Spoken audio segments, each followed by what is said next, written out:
Time travel can be complicated and complicating, so let's ignore all the paradoxical stuff and talk about a few simple ways that you can time travel without leaving your home. First, do nothing. You're already traveling through time. I mean, here you are, 15 seconds into the future since the start of this video. Easy, right? The point is, we're all always traveling forwards through time. But that's boring time travel. What's interesting is time travel relative to other people. To do that, start walking, and you'll travel through time relative to someone standing still. We've known for over a century that time and space are really just two components of a single space-time, and the faster you move, the slower time will pass for you. If you take a walk around the block, you'll be 3 femtoseconds younger than your friend who stayed home. Except in order to walk around the block, you had to stand up.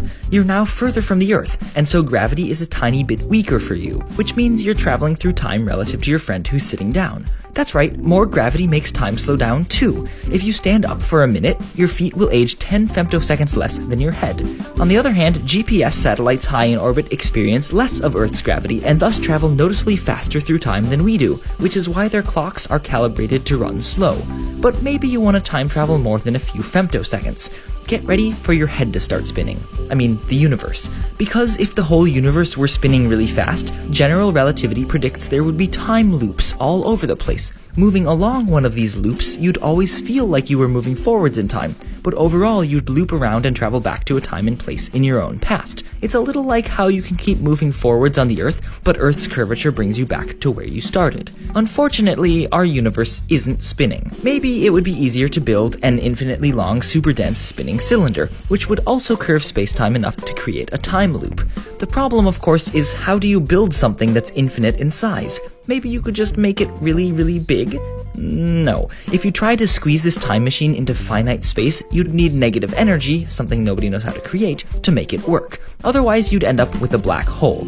Wait, but what if instead of a black hole, we built a wormhole? Wormholes are hypothetical, but not physically impossible, bridges through space-time. Shortcuts that can instantaneously connect two different places and times in our universe. If you had a wormhole, you might be able to use it to travel into the past or the future. The problem is that no one knows how to build a wormhole, or once you've built it, how to keep it from collapsing. As Sean Carroll has eloquently written, keeping wormholes open requires a form of negative energies.